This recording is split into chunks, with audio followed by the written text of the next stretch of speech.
Welcome to robust news. इस channel पर आपका स्वागत है। सरकारी स्कूल में घुसकर अजनबी ने 2 लड़कियों का किया यौन उत्पीड़न, पॉक्सो के तहत केस दर्ज। आपको हम सीधे लेते चलते हैं। राजधानी दिल्ली में नगर निगम (एमसीडी) द्वारा संचालित एक स्कूल में कक्षा के अंदर एक अज्ञात व्यक्ति द्वारा कथित तौर पर 2 लड़कियों के कपड़े जबरन उतारने का मामला सामने आया। यह घटना तब हुई जब बच्चे अपने शिक्षक के आने का इंतजार कर रहे थे। अब तक इस संबंध में किसी की गिरफ्तारी नहीं हुई है। दिल्ली महिला आयोग ने बुधवार को कहा कि पूर्वी दिल्ली में एक सरकारी स्कूल की कक्षा में एक व्यक्ति कथित तौर पर घुसा और उसने 8 वर्ष की 2 लड़कियों का यौन उत्पीड़न किया तथा छात्रों के सामने कपड़े उतारकर पेशाब किया। आयोग ने दावा किया कि जब छात्राओं ने इस घटना की जानकारी प्राचार्य और शिक्षक को दी तो उन्होंने उन्हें चुप रहने और भूल जाने को कहा। पुलिस के मुताबिक स्कूल के प्रवेश द्वार और परिसर में कोई सीसीटीवी कैमरा नहीं लगा था। दिल्ली पुलिस ने बताया कि भजनपुरा में पूर्वी दिल्ली नगर निगम (ईडीएमसी) के स्कूल में लड़कियों के उत्पीड़न के संबंध में एक मामला दर्ज किया है। पुलिस ने घटना से संबंधित विस्तृत जानकारी नहीं दी। दिल्ली महिला आयोग ने इस संबंध में पुलिस और पूर्वी दिल्ली नगर निगम को एक नोटिस जारी किया है। पूर्वी दिल्ली के महापौर श्याम सुंदर अग्रवाल ने कहा कि एक चूक हुई है और जांच के आदेश दिए गए हैं। नगर निगम के स्कूलों में कक्षा 5 तक के छात्र पढ़ते हैं।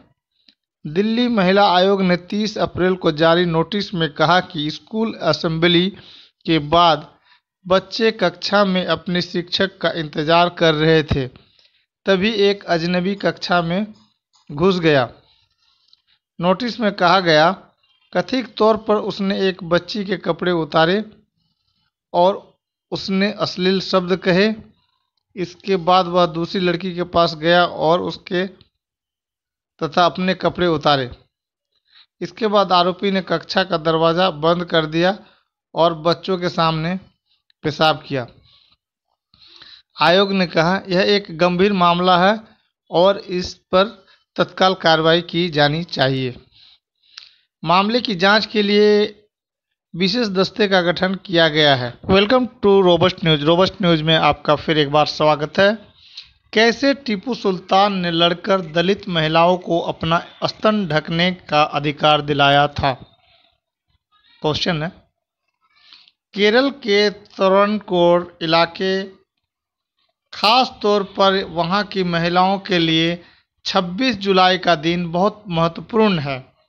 इसी दिन 1859 में वहां के महाराजा ने अवर्ण औरतों को शरीर के ऊपरी भाग पर कपड़े पहनने की इजाज़त दी थी।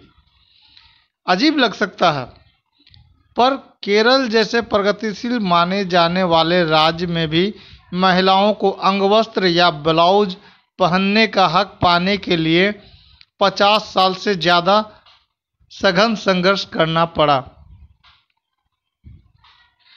अब आपको हम बताते चलें कि स्तन ढकने को लेकर क्या नियम थे।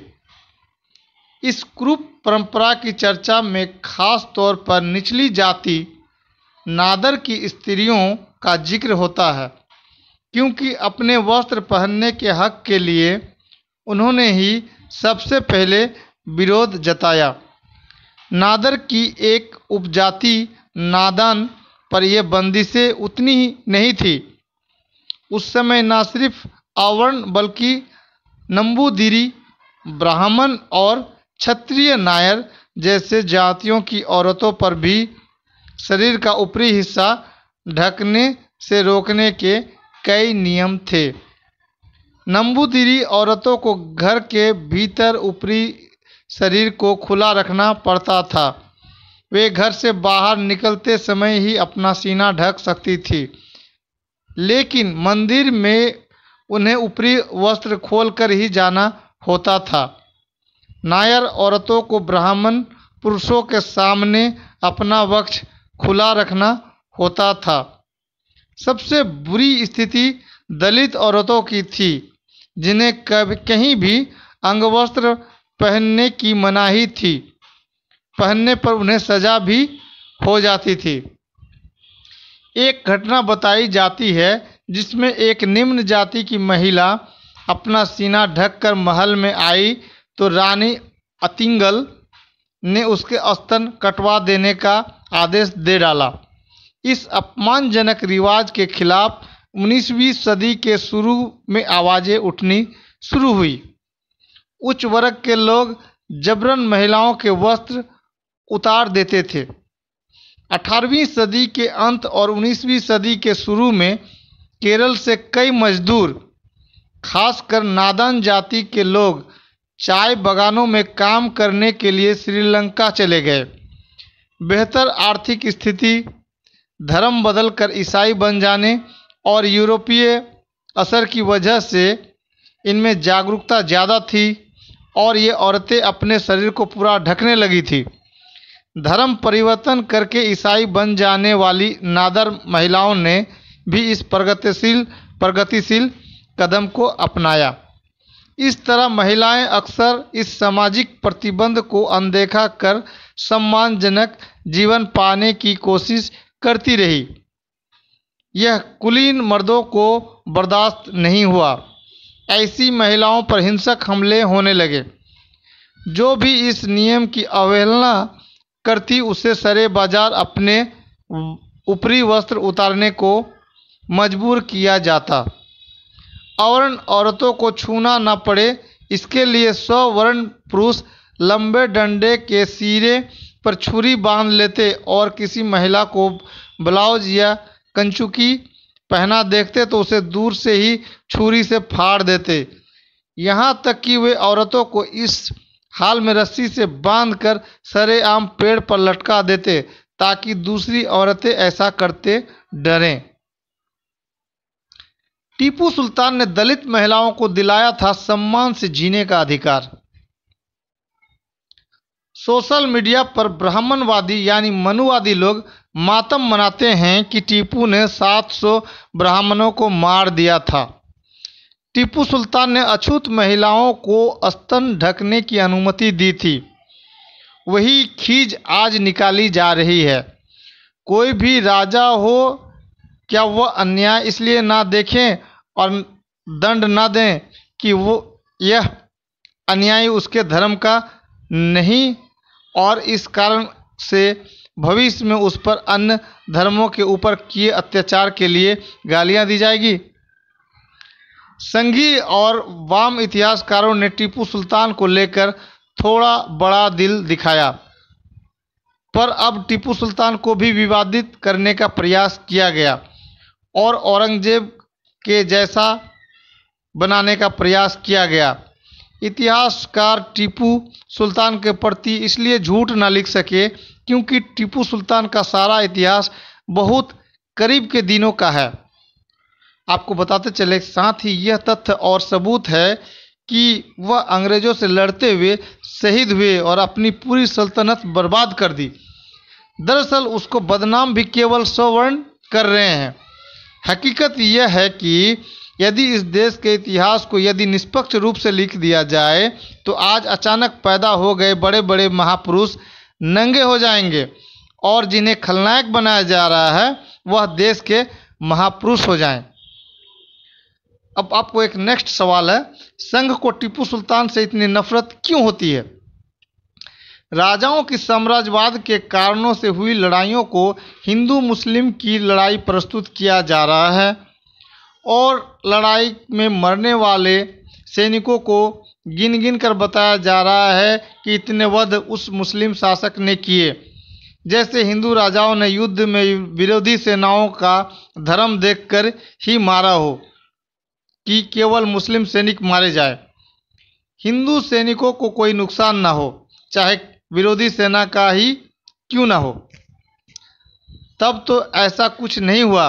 पर अब ऐसा ही किया जा रहा है। ब्रिटेन की नेशनल आर्मी म्यूजियम ने अंग्रेजी हुकूमत से लोहा लेने वाले 20 सबसे बड़े दुश्मनों की लिस्ट बनाई है, जिसमें केवल 2 भारतीय योद्धाओं को ही इसमें जगह दी गई।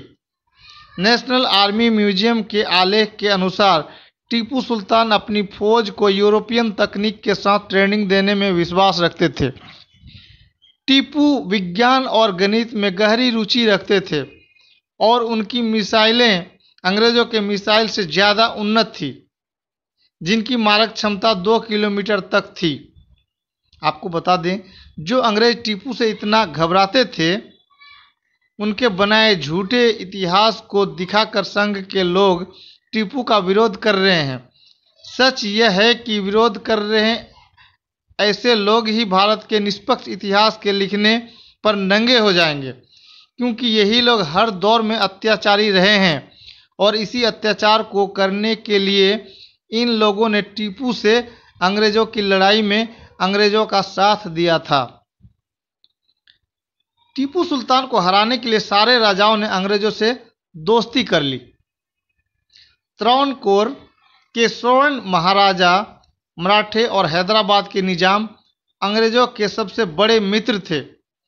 चारों ने मिलकर एक अकेले टीपू सुल्तान के विरुद्ध युद्ध किया, जिससे इनकी अय्याशियां चलती रहे और देश जाए भाड़ में। चाहे इस पर अंग्रेजों का राज हो या राक्षसों का।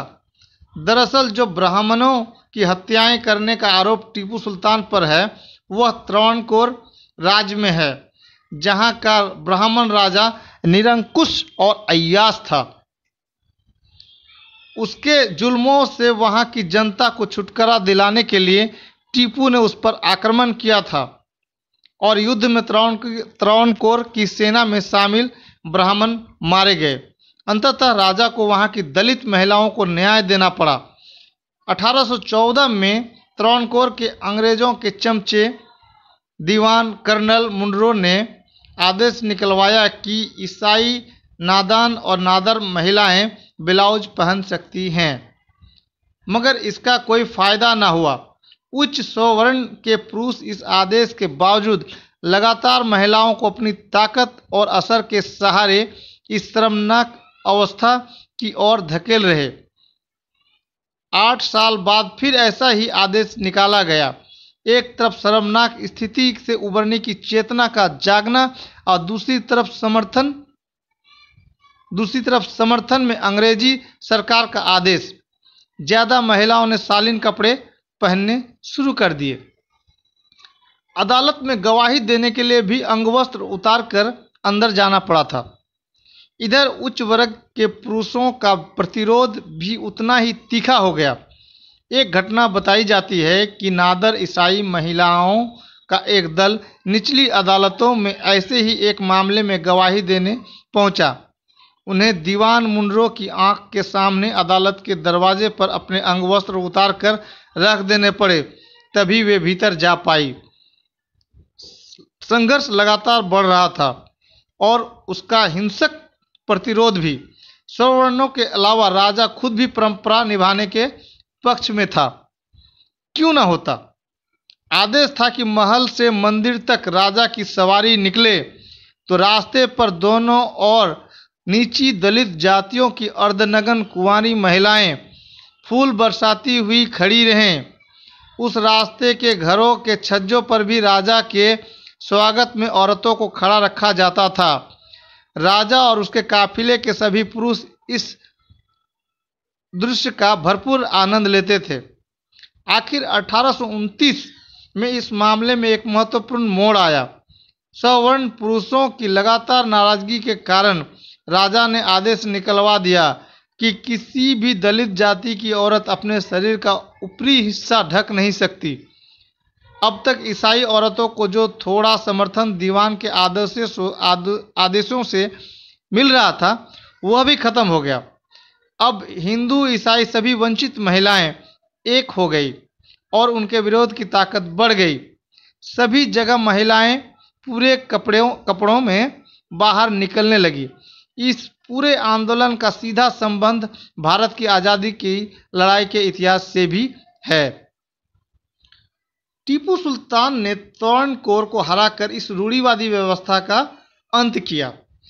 टीपू सुल्तान ने इसी अन्याय को समाप्त करने के लिए त्रावणकोर पर आक्रमण किया, जिससे त्रावणकोर की सेना के तमाम लोग मारे गए, जिसे आज ब्राह्मणों के वध के रूप में बताकर उनका विरोध किया जा रहा है। उसी युद्ध में विरोधियों ने ऊंची जातियों के लोगों, दुकानों और सामान को लूटना शुरू कर दिया। राज्य में शांति पूरी तरह भंग हो गई। दूसरी तरफ नारायण गुरु और अन्य सामाजिक धार्मिक गुरुओं ने भी इस सामाजिक रूढ़ी का विरोध किया और अंततः 26 जुलाई 1859 को वहां के राजा ने दलित औरतों को स्तन ढकने की अनुमति प्रदान की। टीपू सुल्तान से वही खींच आज निकाली जा रही है। जरा सोचिएगा कि त्रावणकोर का राजा कोई मुस्लिम होता और दलितों के साथ ऐसा व्यवहार होता तो आज क्या स्थिति होती, और यदि टीपू कोई दीपू होता तो आज के दौर में दलित औरत को स्तन ढकने के लिए अनुमति नहीं मिल पाती। खबर कैसी लगी? चैनल को सब्सक्राइब करें, कमेंट में अपनी राय दें। Thanks audience, thanks listener.